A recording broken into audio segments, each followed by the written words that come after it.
Good morning, students. Today we'll be doing the next topic of some basic concepts of macroeconomics. We'll be covering micro-macro paradox.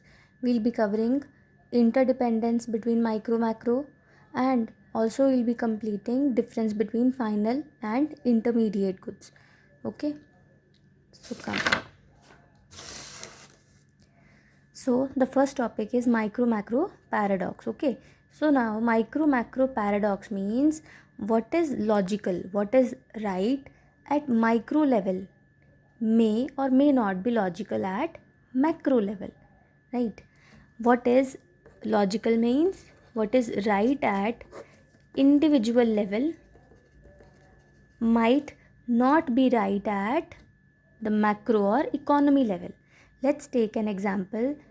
For example, for an individual, savings are good. Okay, if an individual is saving, it's very good for him because he is securing his future. Okay, but if entire economy, and it's a micro concept, okay, and it's a micro concept, savings for an individual are a micro concept, but if entire economy starts saving, then investment will decrease. But let's think at the macro level now. Let's think at the macro level. If entire economy, if सारी economy save करना शुरू हो जाए तो economy के अंदर investment will be decreased, production will decrease, and when production will decrease, okay, then unemployment will rise and economy will move towards poverty. Let me explain it again. If entire economy अगर सब save करना शुरू हो जाएंगे, that means कोई भी invest नहीं करेगा, इन्वेस्टमेंट क्या हो जाएगी इकॉनमी में, कम हो जाएगी. अगर इन्वेस्टमेंट कम होगी, लोग मशीन्स कैपिटल गुड्स कम खरीदेंगे तो प्रोडक्शन भी कम होगी. जब प्रोडक्शन कम होगी, ठीक है, फैक्ट्रीज अपनी पूरी कैपेसिटी पे काम नहीं करेंगी तो unemployment will rise, unemployment will rise, and when unemployment will rise, the economy will move towards poverty. So it's a macro concept. So this explains the concept of micro macro paradox. What is logical at micro level? Savings are good for the individual, which is a micro concept, but the same savings are very bad for the economy level or macro level. So this is all about micro macro paradox. What is logical at micro level may not be logical at macro level. Okay, so let's move on to the other topic, interdependence between macro and microeconomics. Okay, so next topic we are going to do is interdependence between macro and microeconomics. Okay, the first part of this question is micro depends upon macro, and the second part is how macro depends upon micro. First part is how micro depends upon macro. Okay, how an individual unit depends upon the economy unit. Many micro variables depend upon macro variables. Okay, example is the wage rate of any industry. The wage rate of any industry is dependent upon the wage rate in the economy. If the level of wages given in the economy is quite high, then the wage rate in the industry will also be high. Okay, so here the individual unit, okay, micro unit is depending upon the macro unit, on the economy unit. The next example is investment decision of an individual is also affected by the investment conditions in the country. Okay, if investment level in the country is going good, then the individual will prefer to invest. If investment environment in the economy is not good, individual will not invest.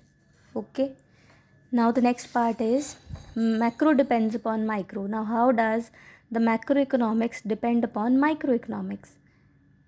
Behavior of the whole economy cannot be analyzed without analyzing the behavior of individual. First of all, you have to analyze the behavior of an individual unit before you should go on to the economy unit. For example, aggregate demand is a macro concept. Okay, aggregate demand is a macro concept. And how is aggregate demand calculated? Aggregate demand is calculated when we add the individual demands of all the people. Okay, how is aggregate demand calculated? When we add the individual demand of each and every person, we get aggregate demand, and it's an economy level unit. It's a macro economic variable and it's a microeconomic variable. National income. How do you get national income? When you add the income of all the people in your country. The income of all the people in your country is a micro concept, and national income is a macro concept. So that's all with this question, interdependence upon micro and macro. This is studied in two phases. Micro depends upon macro, and the other one being macro depends upon micro. We have done two questions. We have completed micro-macro paradox. We have completed interdependence between macro and micro. Now let's move on to the next topic.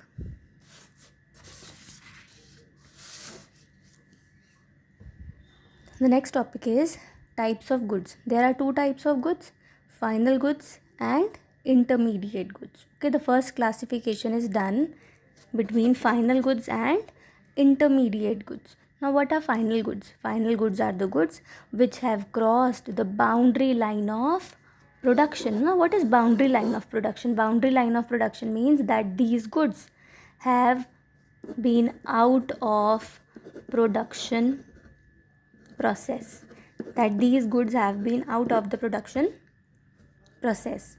Okay, now this is further classified into two parts, final consumer goods and final producer goods. Final goods which are used by the consumer are known as final consumer goods, for example bread, shirt, etc. And final producer goods, these are the goods which are ready for use by the producer, the goods that are used by the producer, example tractor, building, these are the producer goods. Okay, now what is the difference between final goods and intermediate goods? Final goods are the goods which are out of the production process and these are ready to use. Alright, and intermediate goods are the goods which have not crossed the boundary line of production. Still there is some value which has to be added into such goods. For example, cloth which is used by the textile industry is a intermediate good. Why it's an intermediate good? Because this cloth will be used by the textile industry to make shirt. Okay, so this is an intermediate good. Other example is tires which are purchased by a bicycle industry. Okay, so tires here they are intermediate goods because still the value has to be added to such goods.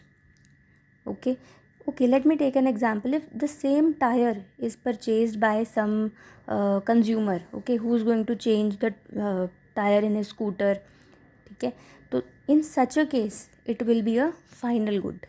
Okay, next is, now what is the criteria for classification into final or intermediate goods? How do you choose that the particular good is final good or it's an intermediate good?